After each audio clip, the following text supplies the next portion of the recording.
Hello friends, आपका स्वागत है मेरे इस प्यारे से YouTube channel EDU physics Hindi में। आज हम प्रश्नावली 3.3 का पार्ट नंबर 2 यानी कि प्रश्नावली 3 का दो चर वाले रैखिक समीकरण का पार्ट नंबर 6 लेकर आए हुए हैं। आज हम प्रश्नावली 3 को खत्म करेंगे। तो इसमें पार्ट नंबर 6 में हम आज कुछ समीकरण को विलोपन विधि से हल करने वाले हैं। पिछले वीडियो में हम कुछ रैखिक समीकरण दिए हुए थे, उसे विलोपन विधि से हल किए थे और इससे पहले प्रतिस्थापन विधि जब पढ़ रहे थे तो इस टाइप के क्वेश्चन को हम बना करके इसके बाद सॉल्व किए थे। चलिए इसे हम करते हैं। तो देखिए कह रहा है यदि अंश में एक जोड़ दे तथा हर में एक घटा दे तो भिन्न एक में बदल जाती है। यदि हर में एक जोड़ दे तो वह 1/2 जाती है, वह भिन्न जाती है। हम इस टाइप का एक क्वेश्चन प्रश्नावली 3.2 में बता रखे हैं। अगर आप नहीं देखे हो तो प्ले लिस्ट में जा करके वीडियो नंबर 3 देख लीजिए।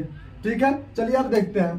तो जो पूछा होता है हम बता चुके हैं आपको, जो पूछा वही मान लीजिए। यहाँ भिन्न पूछा है, अभिन्न को हमें मान लेना है। अभिन्न में बेटा जो होता है हर होता है और अंश होता है, तो हर और अंश को हमें मानना है, ना कि भिन्न को मानना है। तो लिखेंगे माना अंश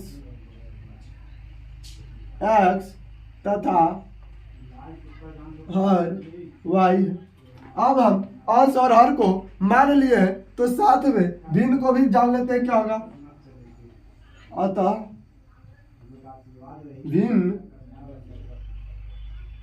x बटा y होगी। ठीक है, तो भिन्न x बटा y हो गया। अब प्रथम शर्तानुसार, पहले शर्त में क्या कह रहा है, प्रथम शर्तानुसार।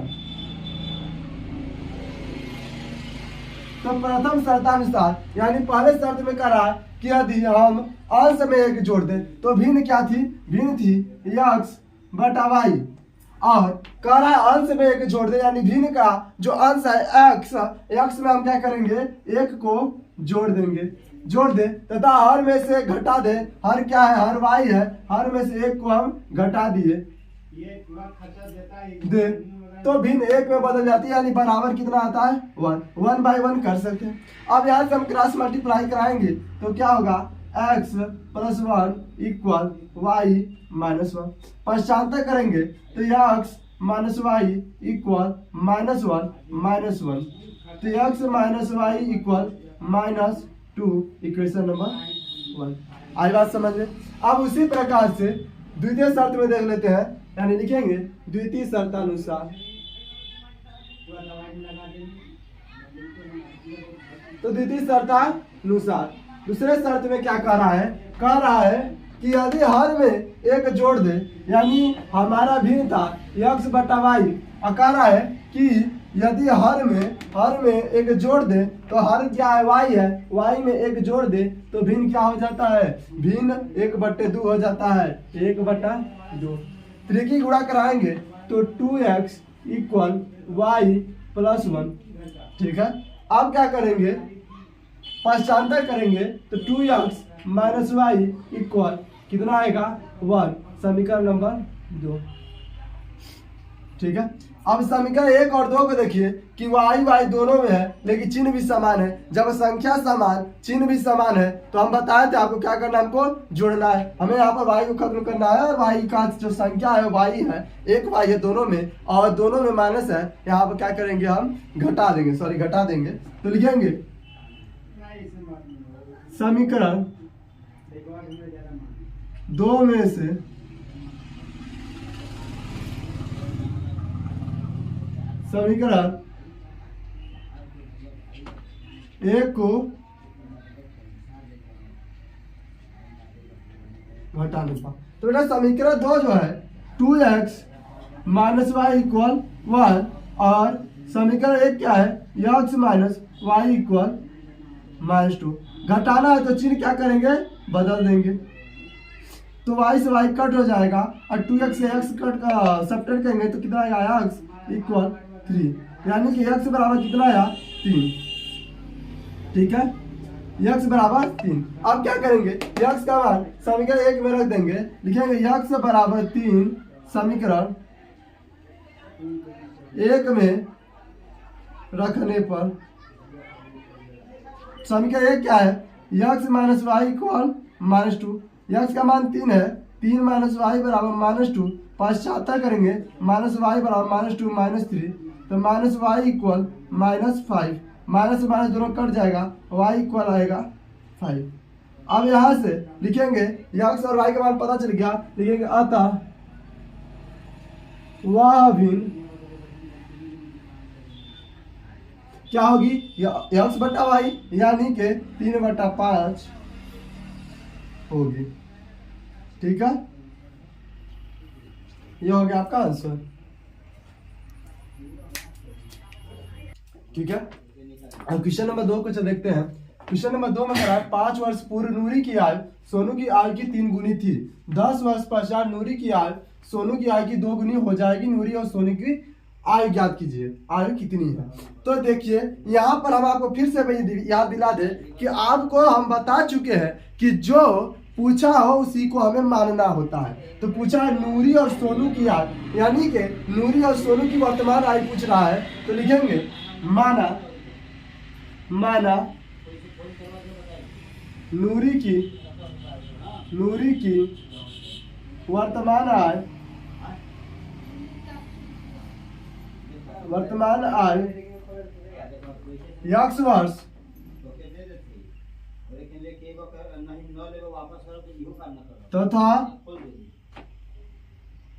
वर्तमान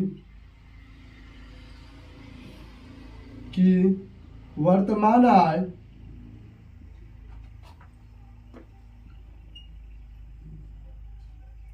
y वर्ष है।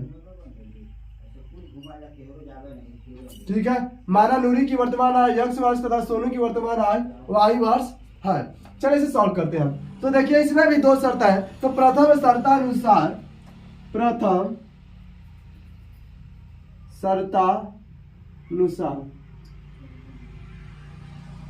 दोस्तों प्रथम शर्त में क्या कह रहा है कि 5 वर्ष पूर्व नूरी की आयु सोनू की आयु। अगर हम बोले कि इस समय हमारी उम्र 20 वर्ष है, तो आज से 5 साल पहले हम कितने साल करेंगे, 5 वर्ष पूर्व कितने वर्ष करेंगे, तो आप बोलेंगे 15 साल, क्योंकि हमारी वर्तमान आयु में आप क्या कर रहे हैं, जितना वर्ष पहले पूछा जाए उतना को क्या करें, सब्ट्रैक्ट कर रहे हैं, घटा रहे हैं। उसी प्रकार से 5 वर्ष पूर्व नूरी की आयु पूछा जा रहा है और नूरी वर्तमान समय में x वर्ष की है, तो 5 साल पहले कितनी रहेगी, x - 5।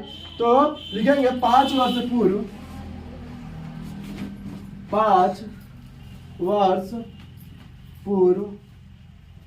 नूरी की आयु। तो 5 वर्ष पूर्व नूरी की आयु कितनी हो जाएगी, तो 5 वर्ष पूर्व नूरी की आयु x - 5 हो जाएगी, x - 5। ठीक है, इतना समझ आया। अब देखिए जब नूरी 5 साल पहले नूरी की आयु x - 5 थी, तो 5 साल पहले सोनू की भी आयु कुछ रही होगी। तो 5 वर्ष पूर्व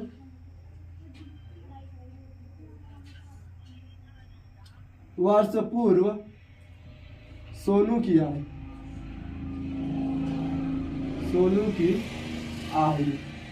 तो 5 वर्ष पूर्व सोनू की आयु कितनी होगी, तो इस समय सोनू y साल का है, तो 5 साल पहले y - 5। इतना कर लेंगे, यहाँ तक किसी को कोई दिक्कत नहीं होनी चाहिए। अब क्या करेंगे, दोनों को एक साथ बराबर पे लिख लेंगे, ये तरीका है। x - 5 बराबर y - 5। अब देखिए कह रहा है सोनू की आय की 3 गुनी थी, यहाँ पे पढ़िए 3 गुनी थी, जिसका कहे उसी में करना है। तो सोनू की आय की और सोनू की आय कितनी है, y - 5, उसकी 3 गुनी, यानी सोनू की आय में 3 से क्या करना है, गुणा करना है। अब क्या बन जाएगा, तो हो जाएगा x - 5 इक्वल 3y - 15। अब क्या करेंगे, 75 करेंगे, तो हो जाएगा x - 3y इक्वल -15। अब माइनस को लाएंगे तो +5, it means x - 3y equal -10। Equation number 1। ठीक है, अब द्वितीय शर्तानुसार अब क्या करेंगे, दूसरे शर्त में देखेंगे, यानी द्वितीय शर्तानुसार।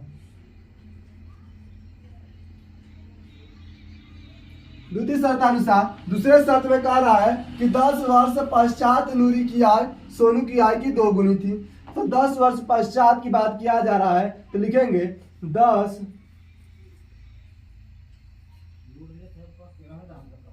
वर्ष पश्चात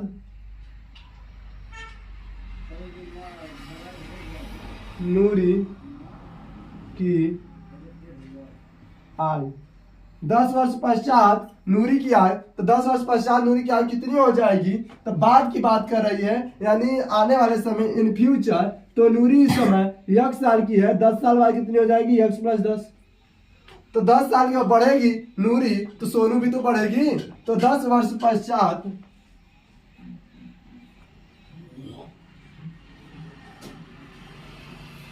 पश्चात सोनू की आयु,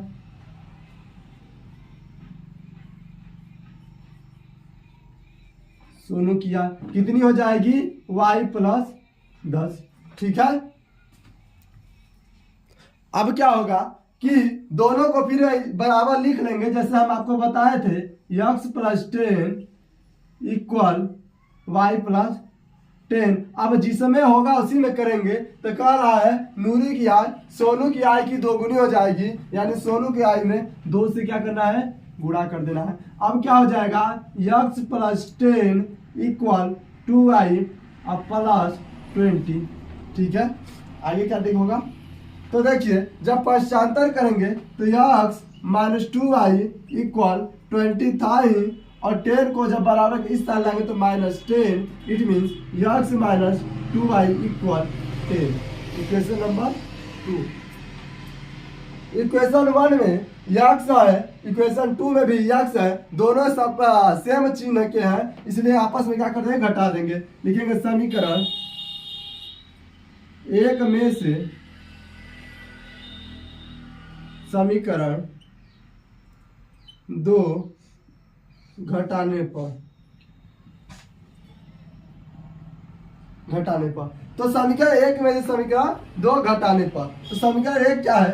समीकरण 1 है x - 3y = -10, और समीकरण 2 क्या है?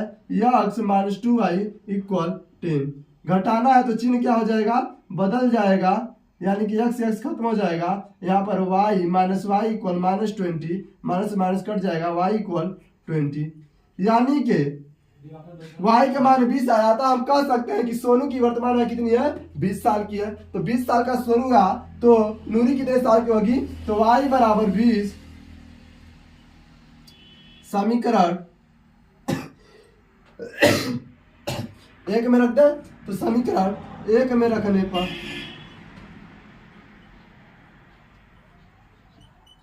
समीकरण 1 में रख दें, तो समीकरण 1 है x - 3y = 10 -10। जबकि y का मान 20 है, तो x - 3 × 20 = -10। x - 60 = -10, पश्चांतर करेंगे तो x = -10 + 60। x का मान कितना आएगा? x का मान आ गया 50। तो आंसर में क्या लिखेंगे? अतः नूरी की वर्तमान आयु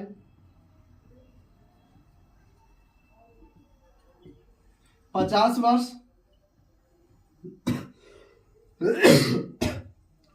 50 वर्ष तथा सोनू की वर्तमान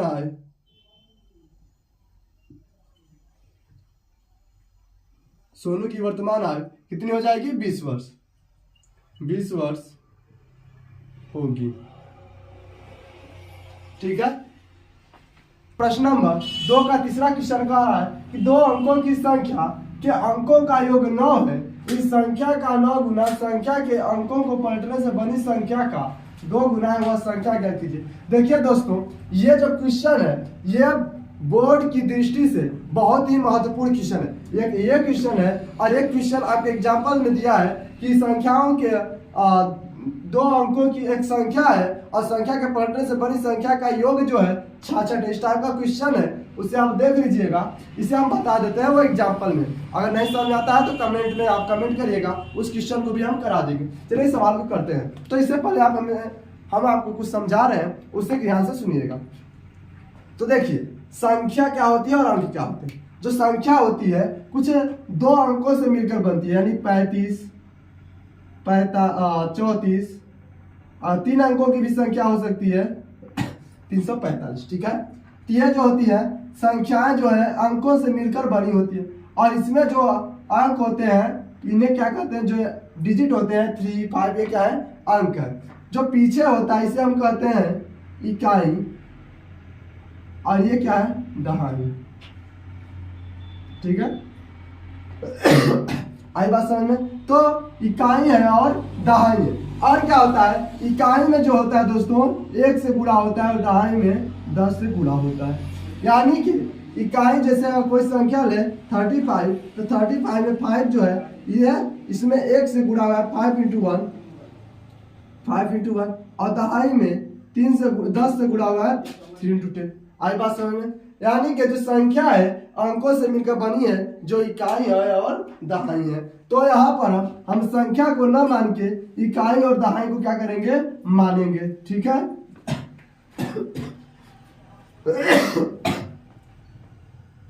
तो हल में लिखेंगे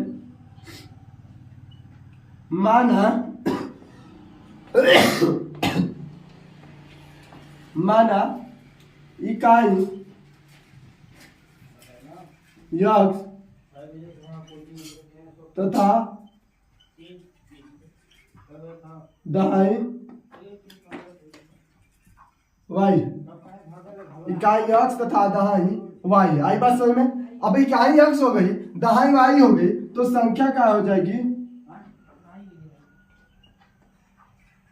संख्या क्या होगी, तो संख्या होगी इकाई और दहाई का योग। जैसे हम अगर संख्या 35 लिए थे तो 35 का अगर इकाई बोले तो 5 है, दहाई बोले तो 30 है। 30 कैसे है, तो 30 इस प्रकार से है 3 × 10 = 30 और 5 × 1 = 5। यानी इकाई में 1 का गुणा किए तो 5 और दहाई में 10 से गुणा किए तो 30 हो गया। अब इन दोनों को जब ऐड करेंगे तो 35 होगी। उसी तरह से एक इकाई यक्स है, एक दहाई वाई है, दोनों को ऐड करेंगे तो संख्या बन जाएगी नहीं। देखिए संख्या 35 थी, 35 आई है। उसी तरह से क्या होगी, इकाई यक्स है और दहाई वाई, यानी कि दहाई में 10 से गुणा होता है, यानी 10 वाई हो जाएगी। ठीक है, आई बात समझ में, यहां तक क्लियर होगा। चलिए आप देखते हैं। तो अब प्रथम शर्तानुसार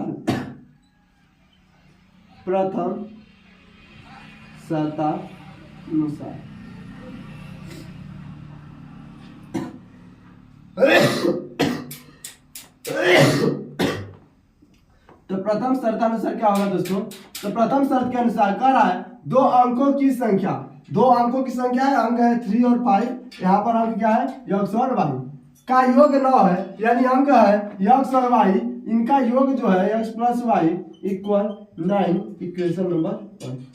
ठीक है, यहां तक तो समझ में आ गया होगा। अब द्वितीय शर्तानुसार,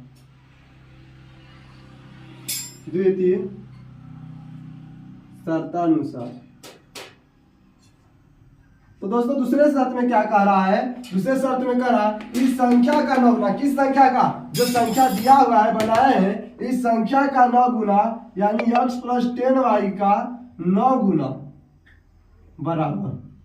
कह रहा है संख्या के अंकों को पलटने से बनी संख्या के अंकों को पलटने का मतलब क्या है, संख्या के अंकों का मतलब है कि जैसे 35 है, ये इकाई है, ये दहाई है, इनको अंकों को उल्टा कर देने के 3 के स्थान पे 5, 5 के स्थान पे 3 कर दिया तो क्या बन जाएगा 53। उसी तरह से कह रहा है इसके संख्या के अंकों को पलट दिया जा, यानी इकाई के स्थान पर x के स्थान पर y रख दिया जा और y के स्थान पर x रख दिया जा, तो क्या हो जाएगा y + 10x बन जाए ना। इस संख्या से बनी संख्या का 2 गुना है, यानी इसमें 2 से हम कर देंगे गुणा। आई बात समझ में, आई यहाँ तक आ गई होगी, नहीं आ गई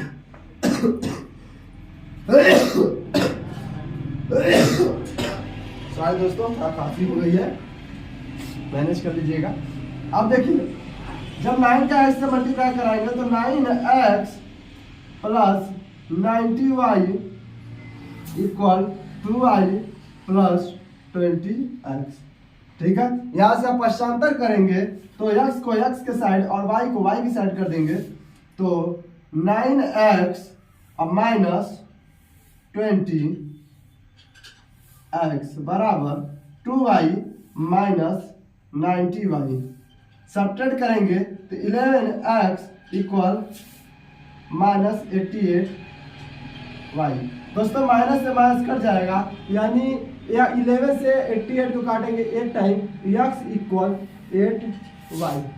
ठीक है, इसे समीकरण नंबर 3 बना लेते हैं। दोस्तों एक बात ध्यान देंगे कि यहाँ पर समीकरण में नहीं कहा है कि विलोपन से लगाइए या प्रतिस्थापन से। हालांकि चैप्टर में हम विलोपन पढ़ रहे हैं, लेकिन यहाँ पर हमें इजी लग रहा है कि हम प्रतिस्थापन लगाए, तो हम प्रतिस्थापन भी लगा सकते हैं। ठीक है, तो हम यहाँ प्रतिस्थापन विधि अप्लाई करेंगे। तो प्रतिस्थापन विधि लगाएंगे तो लिखेंगे समीकरण 3 का मान, सॉरी 2 का मान, समीकरण 2 का मान समीकरण 1 में रखने पर समीकरण 2 का मान समीकरण 1 में रखने पर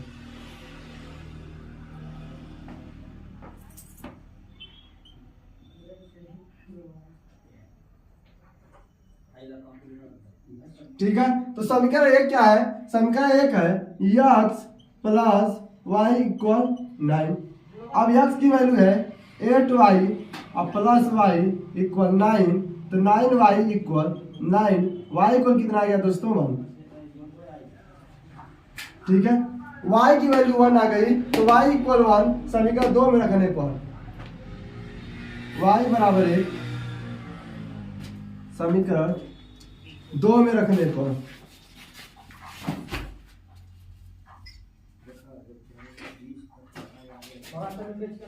y बराबर 2 1 समीकरण 2 में रखेंगे। दोस्तों समीकरण 2 क्या है? x बराबर 8y, तो x बराबर 8y। x की वैल्यू निकालनी है, 8 इंटू वाई की वैल्यू 1, x इक्वल कितना आ गया? 8। आई बात समझ में? तो दोस्तों अतः वह संख्या क्या होगी? लिखेंगे अतः वह संख्या क्या होगी? संख्या क्या है? x प्लस 10y है। ठीक है, तो मान रख देंगे, x का मान 8 हो गया और 10 इंटू वाई की मान 1 हो गई, तो हो जाएगी 8 प्लस 10 इट मीन्स 18। ठीक है, ठीक है। अब चलिए क्वेश्चन नंबर 2 के क्वेश्चन नंबर 4 को करते हैं। तो कह रहा है कि मीना 2000 रुपए निकालने के लिए एक बैंक गई। उसने एक खजांची से 50 रुपए तथा 100 रुपए के नोट देने के लिए कहा। मीना ने कुल 25 नोट प्राप्त किए। ज्ञात कीजिए कि 50 रुपए और 100 के कितने नोट प्राप्त किए गए। तो देखिए एक लड़की है मीना, जो बैंक जाती है और जो बैंक में पैसा देने वाला होता है कैशियर, वो उससे पैसा मांगती है। कितना रुपए? तो 2000 रुपये से निकालना था। तो खजांची ने उसे कितने 50 के और 100 के नोट दिए।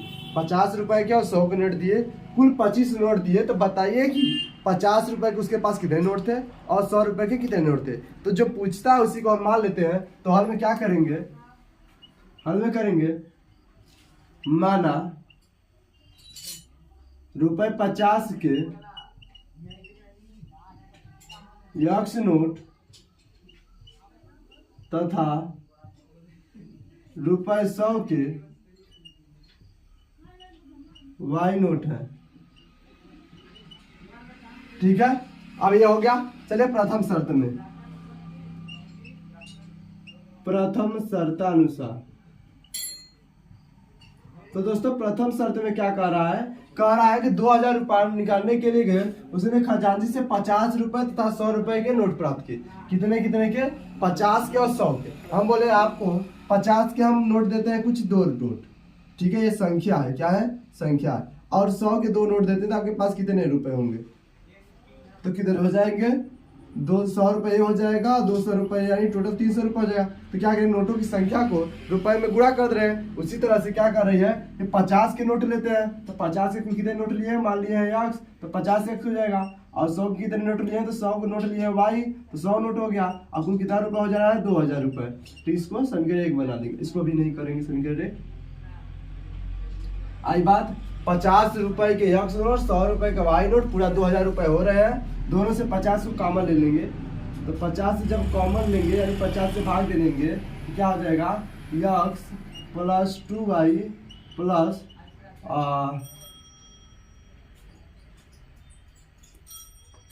400 ये हो गया इक्वेशन नंबर 1। ठीक है, होगा ना।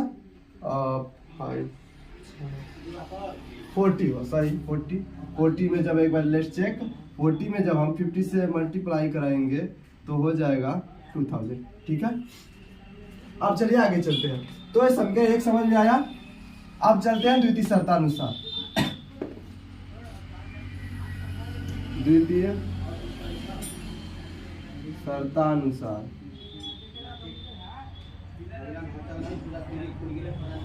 दूसरे शर्त में कह रहा है कि 50 के और 100 के कोण नोट लेते थे। यक्स नोट हो गए 50 रुपए के और वाई नोट हो गए 100 रुपए के, तो कुल कितने नोट हो गए? 25 नोट के। ये हो गया समीकरण नंबर 2। अब देखिए दोनों में यक्स बराबर है तो लिखेंगे समीकरण 1 में से समीकरण 2 को घटाने पर। ठीक है, तो यहाँ पर कर लेते हैं साइड में थोड़ा सा। तो क्या हो जाएगा, समीकरण 1 है यक्स प्लस 2y इक्वल 40 और यक्स प्लस y इक्वल 25। घटाएंगे तो चिन्ह बदल जाएगा, तो ये कट जाएगा, तो बचेगा y इक्वल 15, यानी y रुपए के कितने नोट हो गए? 15।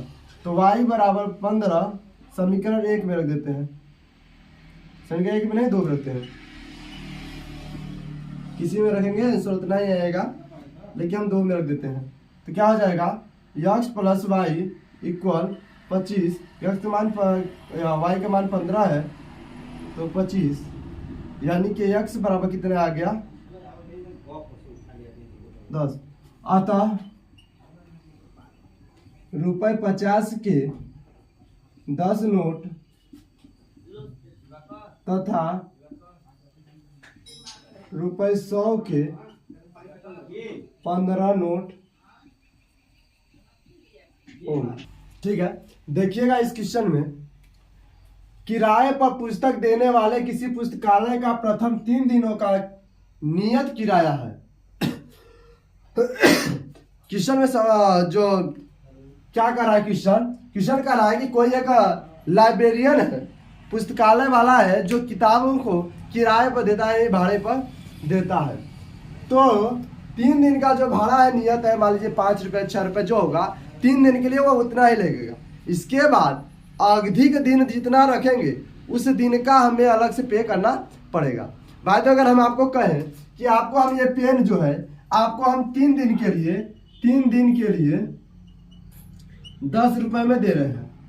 कै रुपए में? 3 दिन के लिए 10 रुपए। इसके बाद एक दिन का हम आपसे 2 रुपए लेंगे, एक दिन का 2 रुपए लेंगे। तो कह रहा है 3 दिन का किराया नियत हो गया, यानी 3 दिन का 10 रुपए नियत है। इसके बाद एक दिन का 2 रुपए, डेली 2 रुपए लेंगे। उसके बाद प्रत्येक अलग दिन का अलग किराया, यानी अलग दिन का अलग किराया। सरिता ने 7 दिनों तक पुस्तक रखा। तो मान लीजिए आप 7 दिन के लिए पेन रखते हैं, तो 7 दिन के लिए पेन रखेंगे कितना रुपए हमें देंगे? तो 7 दिन के लिए आप पेन लेंगे तो 3 दिन का आप हमें 10 रुपए दे देंगे, अब बचे 4 दिन का 8 रुपए देंगे, नहीं 18 रुपए पूरा देंगे। आई बात समझ में? उसी तरह से क्या करेंगे, इसमें एक नियत किराया और अतिरिक्त किराया को भी मान लेंगे। पूछा है नियत किराया और अतिरिक्त किराया, याद कीजिए। तो हम नियत किराया और अतिरिक्त किराया को क्या करते हैं, मान लेते हैं। तो हल में लिखेंगे माना नियत किराया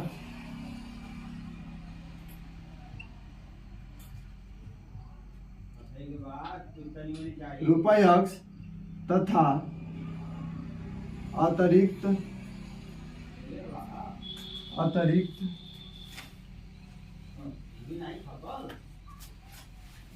किराया रुपये वाई है। ठीक है, तो प्रथम शर्तानुसार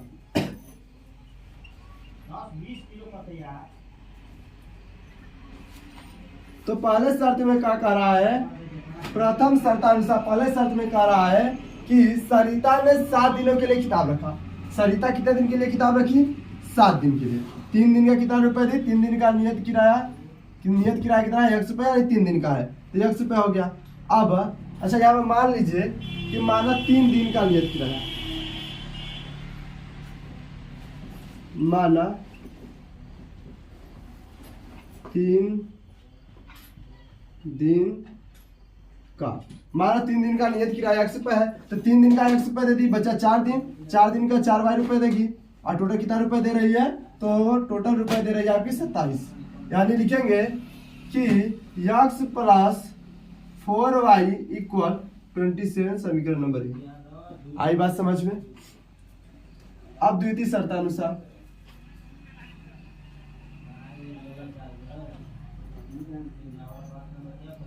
तो दूसरे शर्त में क्या कह रहा है कि सुशी ने 5 दिन की किताब रखी है, वो 3 दिन के लिए ये भी 100 रुपये देगी, 3 दिन का 100 रुपये दे दी, लेकिन 2 दिन बचा इसके पास, तो 2 दिन का y रुपए से देगी 2y इक्वल कितना रुपए, तो 21 रुपए। कितने देगी, 21 रुपए, समीकरण नंबर 2।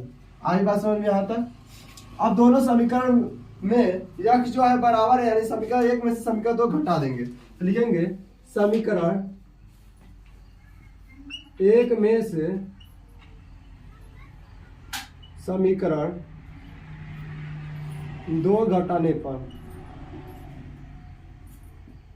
तो समीकरण 1 क्या है, समीकरण 1 है x प्लस 4y इक्वल 27, और समीकरण 2 क्या है, समीकरण 2 है x प्लस 2y इक्वल 21। घटा देंगे तो चिन्ह बदल जाएगा, तो यहां से ये x से x कट जाएगा, 4y से 2y सब्ट्रैक्ट कर 2y इक्वल कितना हो जाएगा 6। It means y equals 6/2, y equal 3, y बराबर 3 समीकरण 1 में रखने पर।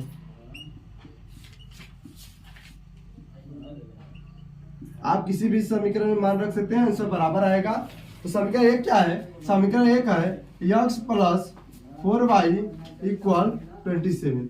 ठीक है, अब यहाँ से y की वैल्यू कितनी है, 3 है, तो x plus 4 into 3 equal 27, x plus 12 equal 27, x equal 27 minus 12, it means x equal 50। अतः नियत किराया ₹15 है तथा अतिरिक्त किराया